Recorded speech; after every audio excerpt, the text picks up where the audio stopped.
हमने तय किया है कि आजाद समाज पार्टी अपने बलबूते जो उन्होंने आज तक काम किया है, उस काम के बलबूते जिसकी लड़ाई आज तक उन्होंने लड़ी है, उन माओं के, उन बहनों के विश्वास के भरोसे, उन बुजुर्गों के आशीर्वाद के भरोसे और बाबा साहब अम्बेडकर और मान्यवर काशीराम साहब की विचारधारा के भरोसे उत्तर प्रदेश में चुनाव में जाएगी। और मैं एक युवा हूं, अगर आज मैं डर जाता हूं, स्थापित नेताओं के सामने घुटने टेक देता हूं, तो मैं समझता हूं कल कोई गरीब युवा हिम्मत नहीं दिखा पाएगा, वो हौसला नहीं कर पाएगा कि वो परिवर्तन के लिए लड़े और वो तमाम तरह की ताकतों के खिलाफ खड़ा होकर अपने देश के बारे में सोचे।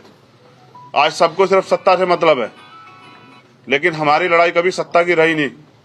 हमारी लड़ाई तो सत्ता के साथ व्यवस्था परिवर्तन की है। और आज जो गठबंधन जो सामाजिक न्याय की बात कर रहा है, वो कितना खोखला है, बिना दलितों की बात आप अच्छी तरह जानते हैं। तो हम ये समझते हैं, क्योंकि पिछले 2 महीने में हमारे साथ छल हुआ, हम राजनीति को समझ नहीं पाए, क्योंकि हम नए लोग हैं, ईमानदार लोग हैं। हमारे लिए राजनीति इसी तरह की चीजें थी जिस तरह हम सामाजिक आंदोलन चलाते थे। कुछ लोगों के लिए ये हंसी का विषय भी होगा कि भाई चंद्रशेखर को उन्होंने बेवकूफ बना दिया, किसी और ने बेवकूफ बना दिया। मैं समझता हूं मेरे जैसे लाखों चंद्रशेखर इस देश में तमाम तरह की गुलामी, बेबसी के शिकार, और वो परिवर्तन करना चाहते हैं, बस उनको अवसर की तलाश। तो आज मैं आप सबके माध्यम से उत्तर प्रदेश की महान जनता से और बहुजन समाज की माताओं, बहनों, बुजुर्गों और नौजवान साथियों से कहता हूं कि हम युवा हैं, बदलाव कर सकते हैं, लेकिन स्वाभिमान सम्मान समझौता नहीं करेंगे। एक लिस्ट जो है, क्योंकि इस तमाम तरह के छल में तैयारी करने का कम मौका मिला, मैं एक लिस्ट जो है जिनको प्रत्याशियों को हम लड़ाएंगे उनकी लिस्ट आपके सामने जारी कर रहा हूं। उसके बाद चरणबद्ध जो है हम अपने कार्यकर्ताओं को, साथियों के साथ लेके लिस्टेड बना के जो है अपने चुनाव में उतरेंगे। और मैं वादा कर रहा हूं आप लोगों से, ये वादा मेरा पूरे बहुजन समाज से है कि हम अपनी मेहनत से विकल्प बनेंगे और हम किसी के सहारे नहीं रहेंगे। हम सहारे रहेंगे अपनी मेहनत के, और ना ही हम किसी स्थापित दल, परिवारवाद की राजनीति वालों के आगे झुकेंगे। ना हमने कभी झुकना सीखा, ना हम झुकेंगे। और मैंने इस बार भी मंत्री पद और विधानसभा विधायक के पद को ठोकर मारी है, क्योंकि मेरे लिए दलितों का स्वाभिमान सम्मान, जिन्होंने मुझे इतना बड़ा बनाया, उनकी उसकी रक्षा करना बहुत जरूरी है। अब जो आगे होगा, जैसे आप महाकाव्य में जानते हैं ना कि जब युद्ध होता है तो भाई भी भाई के सामने खड़ा हो जाता है। भाईचारा अपनी जगह है और राजनीतिक हिस्सेदारी अपनी जगह है। मैंने अपने नेता मान्यवर साहब श्री काशीराम से सीखा है कि किसी का वजूद बनाने के चक्कर में अपना वजूद खत्म नहीं करना चाहिए। तो हम मजबूती से लड़ेंगे। मैं सीटों की जानकारी आपको दे देता हूं।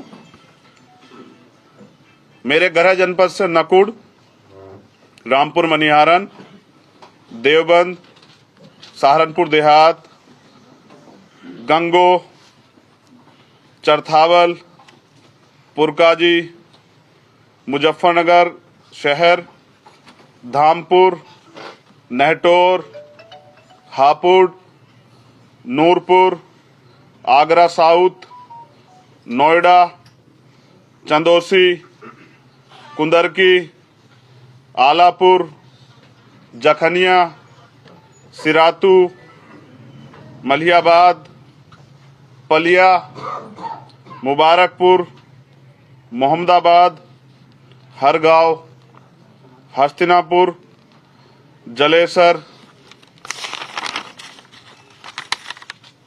एतमादपुर, खुर्जा, मेरठ कैंट, सगड़ी, जयसिंहपुर, तिरवा और माठ। ये विधानसभा कितनी सीटें? टोटल सीटें हैं 33 या 34। कंफ्यूजन एक नाम में हो सकता डबल हो, तो मैंने पढ़ दी पहले। अभी ये मैंने वो घोषणा की जिन पे हम लोग लड़ने के लिए, जिन पे हमसे बात हुई थी, बाद में हमसे छल हुआ, जिन पे हमने तैयारी की थी। लेकिन ऐसा नहीं, भीमार में आजाद समाज पार्टी कार्यकर्ता हर विधानसभा पे, और हमने साबित किया था जब बुलंदशहर उपचुनाव हुआ कि बड़े बड़े दल जो आज अहंकार में हैं, वो तीसरे, चौथे, पांचवें नंबर पे थे, हम तीसरे नंबर पे थे। हमने आज जो कुछ प्राप्त किया है अपनी मेहनत से प्राप्त किया है, खैरात में नहीं प्राप्त किया है। और अगर आज युवाओं के इस लड़ाई में मैं कमजोर पड़ गया ना, मैंने फिर कहा कि फिर कोई सत्ता के आगे लड़ेगा नहीं, फिर कोई भगत सिंह नहीं पैदा होगा, फिर कोई उधम सिंह नहीं पैदा होगा। तो मेरी लड़ाई ईमानदारी की है, मेरी लड़ाई सत्य की है और सत्य कभी पराजित नहीं हुआ है।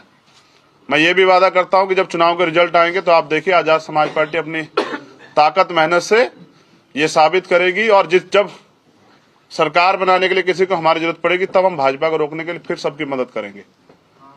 लेकिन अहंकार अच्छा नहीं होता है। तो आप यहाँ सब आए, आपका बहुत बहुत धन्यवाद।